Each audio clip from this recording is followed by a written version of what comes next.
The IBRT's Threadless store is now open. T-shirts, hoodies, even phone cases and protective face masks are now available at our very own merch outlet, iceboxradio.threadless.com. Choose from the IBRT logos, Scoop Sisters, Funny in a Small Town, Frozen Frights, and more. Then choose your merch. Clothing for men, women, and kids in a variety of colors. Accessories including buttons, stickers, mugs, and tote bags. Even notebooks and skateboards are available, and every sale helps the Icebox Radio Theater continue to bring the Northland's stories to the world. That's the Icebox Radio merch store at iceboxradio.threadless.com or just visit iceboxradio.org.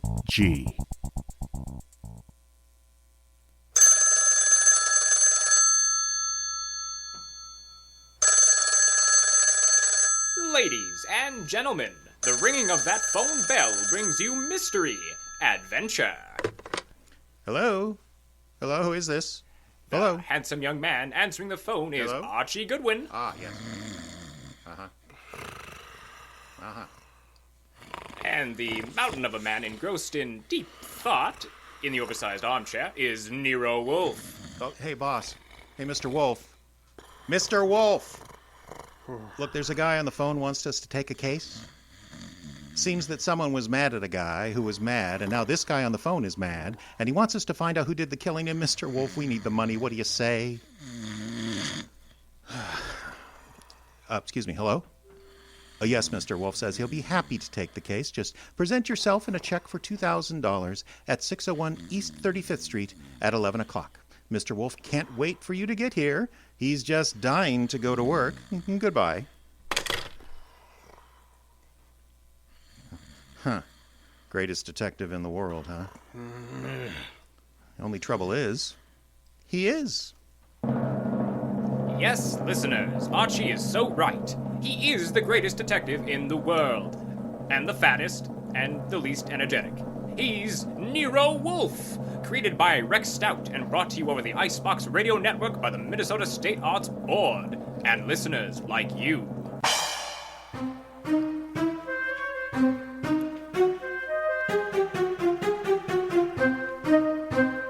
Tonight, it's the case of the beautiful Archer. Well, that is a good title. And it was a good case, too.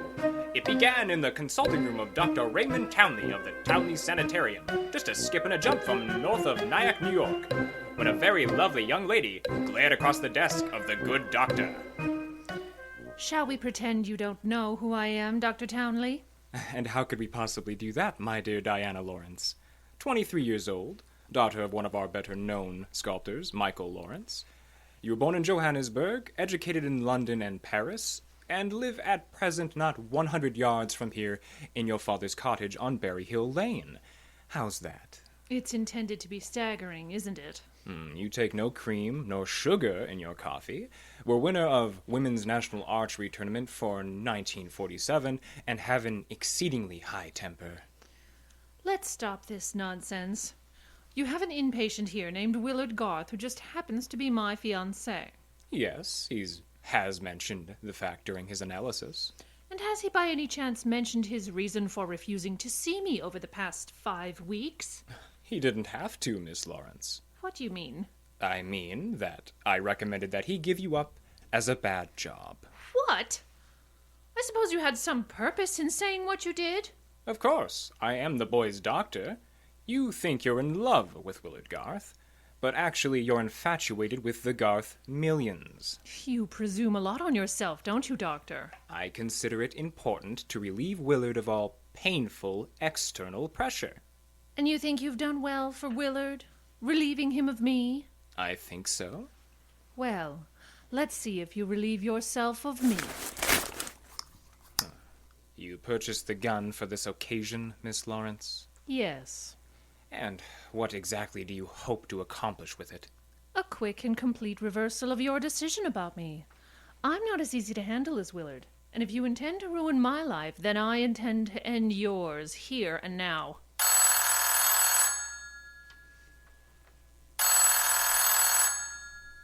The phone is ringing. Let it ring. Just as you say. It's the house phone, Miss Lawrence. It may be Willard, you know. Willard? Yes. He usually phones me from his room at about this time every day. Oh, all right, answer it, but be careful what you say. Oh, you're in command, it seems. Hello? Oh, why, hello! Yes, I thought it would be you, Willard. Look, my boy. Diana Lawrence is here. I've had a chance to talk with her, and I've reconsidered my opinion. Yes, I'm quite serious. If you're at all sensible, you'll see her regularly and plan on a marriage as soon as you're discharged. Yes. Oh, you do?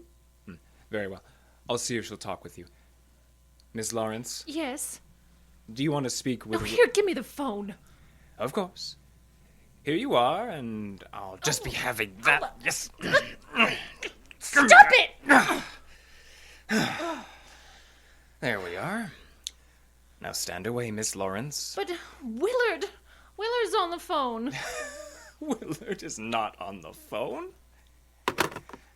No one was on the phone. The ring came from the push button under my desk here. Sometimes I find it convenient to interrupt my consultations with a phone call. Why, you smug, deceitful, self-centered... Murder is a vexatious business. You'll be grateful to me one day. All right. Just give me my gun and let me go. The gun, I'm afraid, stays with me, locked up in this specimen cabinet. I scarcely feel justified in trusting you with it. And now, with your permission, or without it, this interview is ended.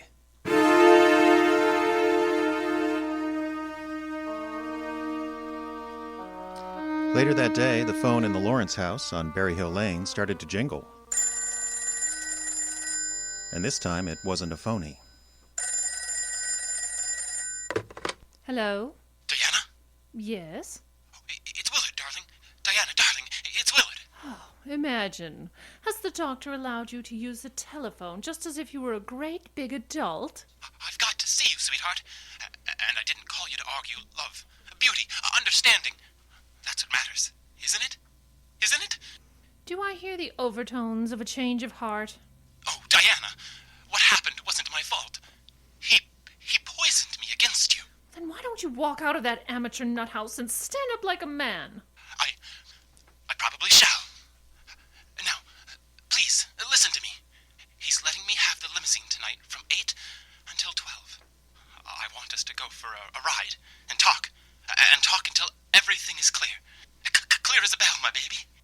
Don't tell me he's trusting you to drive. Oh, no. One of the handyman here will chauffeur us. Oh, say you'll come.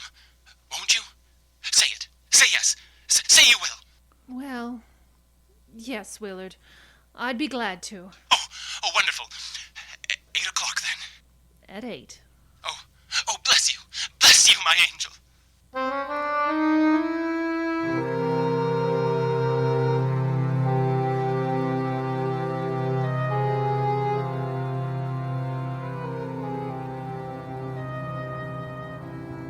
Oh, so that's it?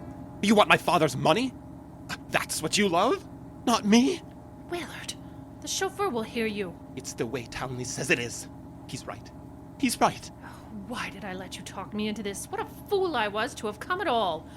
You're sick inside, Willard. So utterly, hopelessly sick. Oh, so now I'm hopelessly sick? Yes, you are. You're trying to confuse me. Take advantage of me. Wind me around your finger just because I love you too much. That's it. That's my illness. Yes, I see it now. You're the thing I must get rid of. You, with your beautiful face and your twisted values. You're at the bottom of all my agony. Willard, what are you doing? I'm saving myself. I'm saving myself. Once you're dead and this is ended, I'll be safe. I'll be safe. I'll be... Willard? Willard!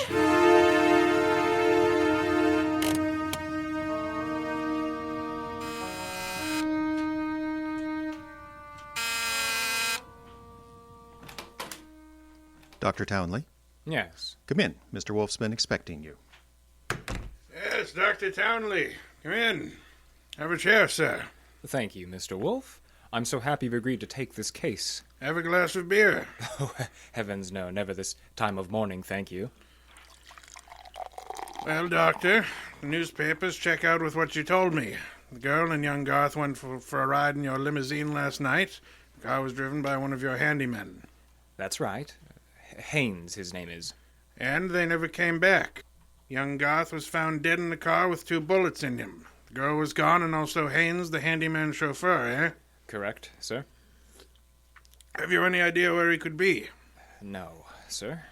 And the young lady, tell me about her. She is Diana Lawrence, daughter of Michael Lawrence. The sculptor?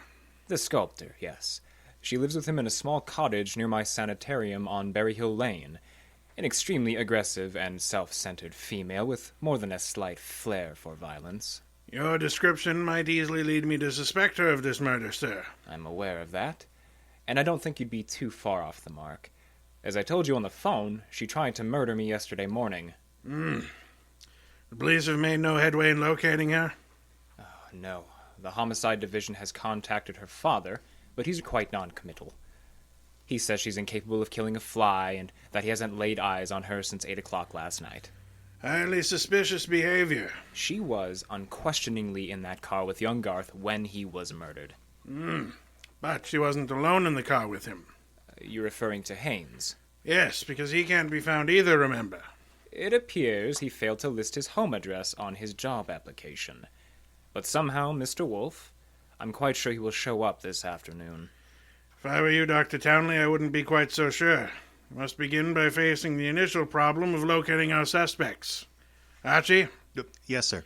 Get out the car and drive up to the house on Berry Hill Lane. And then? There, you will ask Mr. Michael Lawrence if he's sensible enough to cooperate with us in finding his daughter. And if his answer is no? Then I suggest, Archie, that you flatly refuse to take it.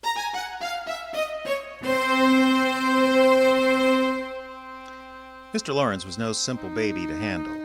He was in a studio when I walked in, chiseling a statue of a boy and a girl, both wearing less clothes than the law allows. And before I even had a chance to state my name, he commenced giving me a free lecture on the marble work of art. Oh, she's good. Really good. She's practically superb. The Ariadne. The what, a Houdini? The girl in the statue. Oh. The Ariadne. Classic nymph of Greek mythology. Don't tell me you're not familiar with Apollo and Ariadne. All right, I won't. The Apollo, on the other hand, is unfinished. The face, you see, lacks something. The passion of yearning. Olympian desire. And yet the two figures have motion. Like your daughter? Huh? Your daughter, Diana. She's got motion also. As I hear it, she's been in motion ever since she murdered Willard Garth last night in the back end of a limousine. So, you're another flatfoot? Not exactly. I'm paid in private by Nero Wolfe. Nero Wolfe? Yeah. You don't mean to tell me that a credible man like Wolfe thinks Diana killed young Garth? He'd like to talk over the possibility with you. Oh, laughable. Look at that face. Is there anything of a murderess in a face like that? A face like what? Oh, I'm sorry. Diana posed for the Ariadne, you see, and the likeness is exact. Can you see a girl of this type? Placid, sensitive, civilized, could descend to the clumsy, brute level of murder? Well, it's a little hard to imagine. There. Even you agree with me. You know, on the other hand... Shall we discuss the other hand over a cup of coffee? I'm quite exhausted. If you insist. I do. Sit down and inhale the atmosphere of culture at its source.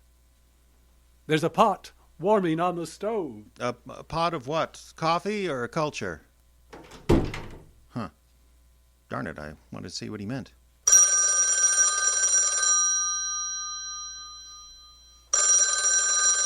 You know, you should never ignore a phone call. Who knows, it might be something important. Yes? This is Diana, Father. Oh, yes, Diana. It's all over the papers. Yes, I know. I don't think they'll find me where I am, and I'm staying here until things quiet down a little. Where are you, honey? What did you say? I said, where are you? You said honey. Daddy, you never call me honey. Sorry, it's because I'm excited. Now, where are you, sweetheart? You mustn't let anybody find out. Not a soul in the world. Where are you? Do you know where the turnpike turns off to the left, beyond Barnesville? Yes. Well, I'm... Oh! Call me later, Angel. But, Father, I... Oh, get that motorman's number. Oh, you will live, my friend, but not long, if you don't control your curiosity. So you hit me with a mallet, eh? Oh, it's a big idea. Do you really have to ask that question? You who tried to trick my daughter into disclosing her whereabouts? Well, the police are pretty interested in her whereabouts. Then let them find her. But you can't be surprised, my friend, if I choose to protect Diana's interests.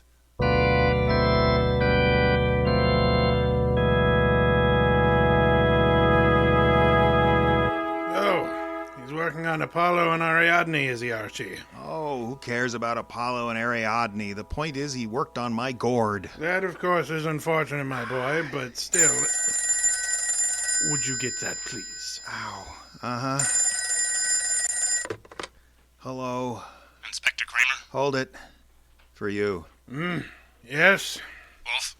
Ah, how are you, Inspector? I hear you're in on the Garth killing. Not very deeply, I'm afraid. We're still trying to locate the Lawrence girl. Well, you can forget about that. Yes? Yes, we've already located her and released her on habeas corpus. Sounds interesting. Her father had a lawyer on our heads before she was in here 10 minutes. It's too bad you couldn't have held on to her. Oh, I don't know. I'm not so sure we want her. Why not? Well, first of all, it's not likely she did it. Oh? Ballistics stated that the bullets that killed Willard Garth were not fired from point-blank range, and she was sitting right beside him in the back seat. I see. Also, we found the murder weapon in the grass near where the limousine was parked, and she admitted it was hers. Well, that sounds like a very poor reason to release her. The point is, she wasn't in possession of the gun when the killing happened. At least so she says. No? Who was? The doctor. What doctor? Townley, the guy who runs that sanitarium. According to her, he took the gun away from her for safekeeping at noon yesterday.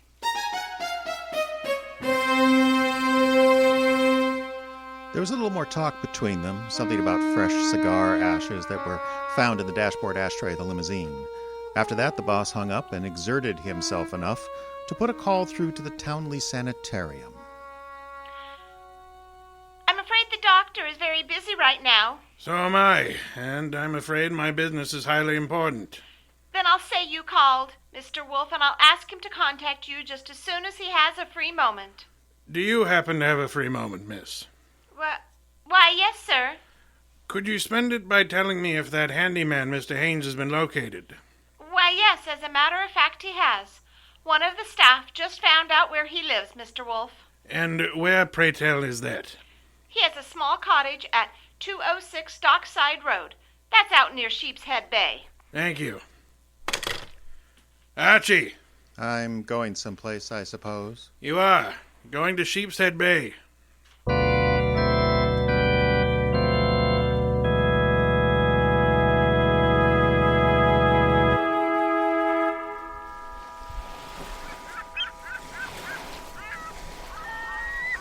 Hello there. Yeah, I'm looking for a guy I can't find. Oh, Yeah, his name is Haines. I stopped at the cottage up there, but there's no one home, and I saw you down here fishing on the wharf, so... what did you say his name is? Haines. Haines. Oh, no, Haines. Yeah. Yeah, you know him? Well, there's a fellow named Haines used to fish down here. No, not Hines. Haines. Could it be Hatterberg? No, it couldn't be. The name is Haines. H-A-I... Haines! Hey, Haines! Give me a hand down here, would ya?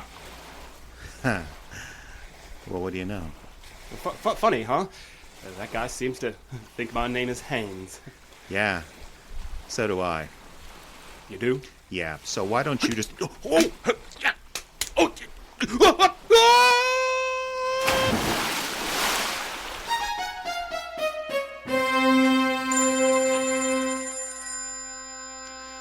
I got back to the house, soaked to the skin and minus Haines, just in time to see the boss in the exhausting process of walking across the room to answer the phone.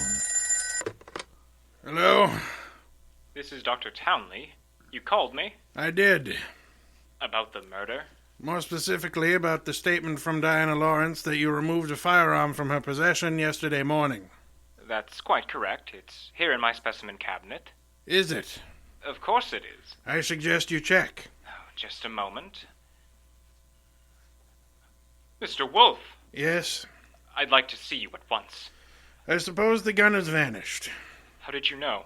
Because it's in the possession of the police ballistics department. Turned out to be the gun that killed Willard Garth. I see. Do you? Yes. I understand everything now. It's crystal clear. Just how crystal clear? I'm quite certain, Mr. Wolfe, that I can put my finger on the killer. Then I think it would be well if you came here immediately. No, I'm afraid that's not possible. There's an important operation scheduled, and I simply cannot leave. Well, what do you suggest? Well, is it outside the realm of possibility that you come here? Is it, Mr. Wolfe? Hello? Mr. Wolfe? Mr. Wolfe? When my boss has to leave the house, it's a major tragedy. Sometimes he rages, sometimes he curses, the whole detective business, lock, stock, and barrel. And sometimes he quietly grips the side of the car and tries not to inhale any fresh air.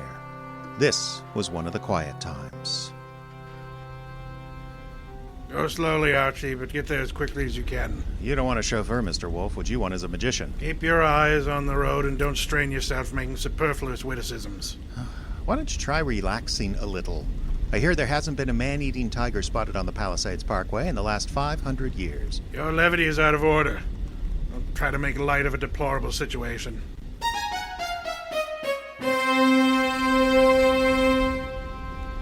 All right, here's the sanitarium. Ah, there's Dr. Townley coming to greet us. Oh, it's terribly nice of you to come, Mr. Wolfe. I've heard about your aversion to traveling, and I appreciate you taking the trouble. Don't mention... Archie, help me out of this infernal car. There you are. Oh, calm down. You're in one piece. I think you'll find the trip highly profitable, Mr. Wolfe. I think you'll find your time here is... Hey, what's the matter? What's happened? Boss, he's been shot. Highly unlikely. There wasn't a sound. This kind of shot doesn't make a sound. What do you mean? Better look for yourself. There's an arrow in his back, and he's dead.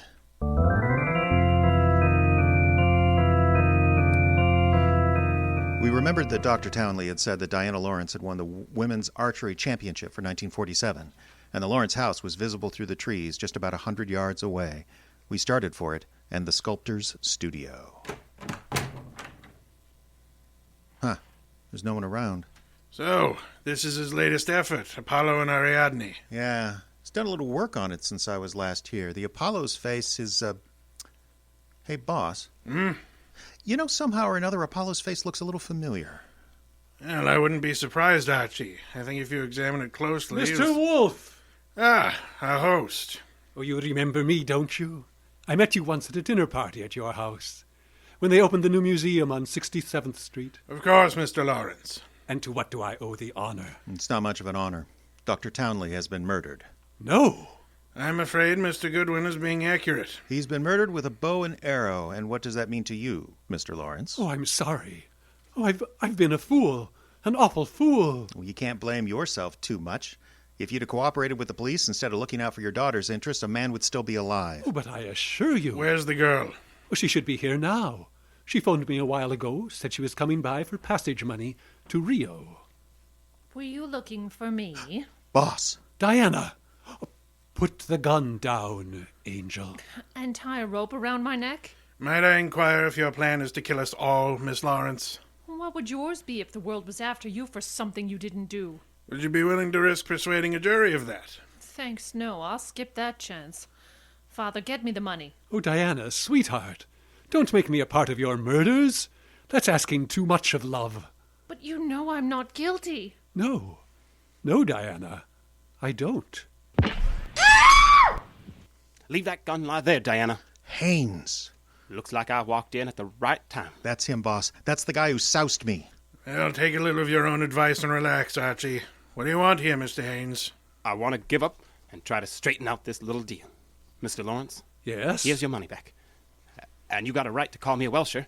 I promised I wouldn't give evidence against the girl, and you paid my price. But enough is enough. And right here and now, I'm unloading. What does this mean? It means I saw her do it. You stupid, lying, rotten... Grab her, Archie. Grab them both. Get them out of here.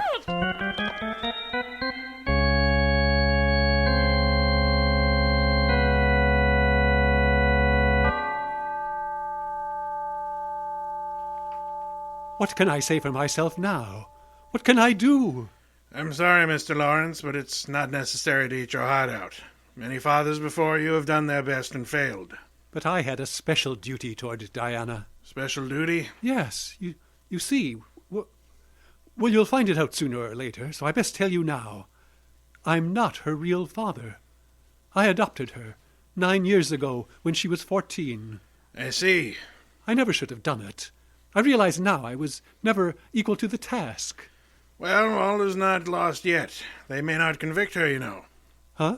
I say they may not convict her. How could they fail to convict her?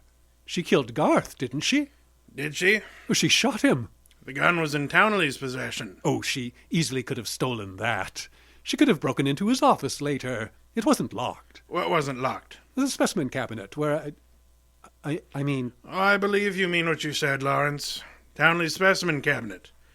Although for the life of me, I can't see how you could have known if it was locked or not, unless you had the experience of opening it. Could it be that you went looking for the gun yourself after Townley said he had confiscated it? That you killed Townley with a bow and arrow, which you handle as well as your daughter, because he was about to tell me that you knew where the gun was, and that you were the likeliest murder suspect? Oh, you must be mad. No, sir, not I.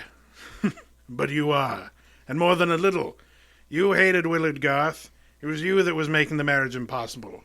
You loathed him, and in the end you killed him. How could I have killed him? That was your little secret, Mr. Lawrence. The police found cigar ash in the dashboard tray of the death car.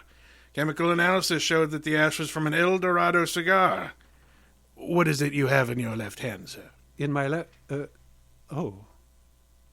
El Dorado cigar. And in my right hand, a derringer. A powerful and admirable little weapon. I suggest you show proper respect for it by dropping all this here and now. You don't wish to hear me say the rest? That you are horribly in love with Diana, your own adopted daughter?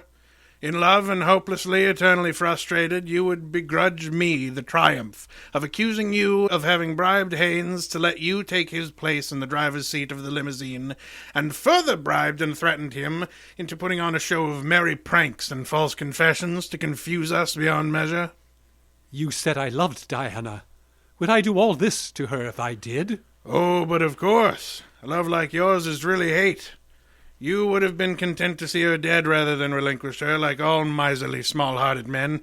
You'd rather kill the girl you loved rather than muster the generosity necessary to see her attain happiness without you. Well, that's enough out of you. Oh, I should think it's much too much. It is.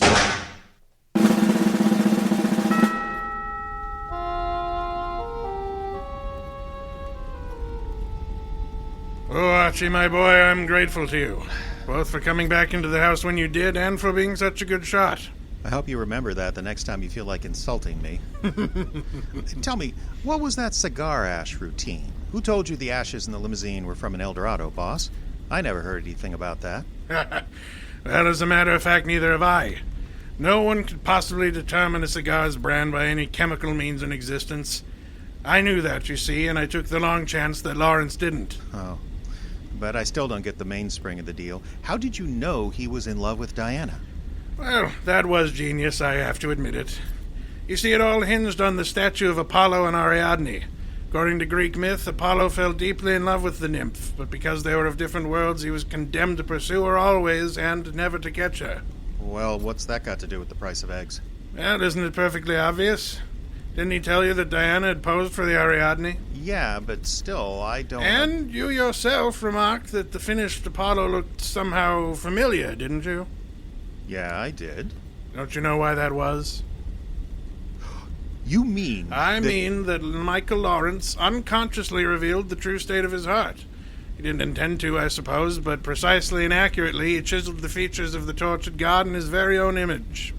Oh. And speaking of torture, Archie... Yeah? Will we be home in time for dinner? Oh, boss, you can't be that hungry. Phooey, I am. Good heavens, Archie, do you realize I haven't eaten since lunch?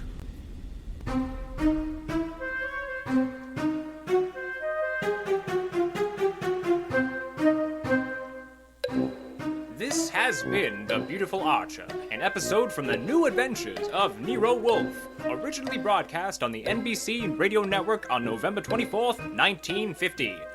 Tonight's cast featured Caleb Silvers as Dr. Townley, Ayla Mackintosh as Diana, Douglas Skrief as Lawrence, Diane Adams as the Secretary, Cody Boyer as Haines and Inspector Kramer, Jeffrey Adams as Archie, and starring Dustin Kapla as Nero Wolfe.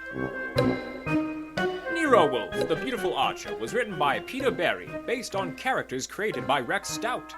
Tonight's production was directed by Jeffrey Adams, who also designed the sound effects and music. Our engineer was Ian Hall. This program, copyright 2021 by the Icebox Radio Theater, which is solely responsible for its content. The Icebox Radio Theater makes no claim of ownership to this or any other Nero Wolfe story. Partial funding made possible in part by the voters of Minnesota through a grant from the Minnesota State Arts Board, thanks to a legislative appropriation from the Arts and Cultural Heritage Fund.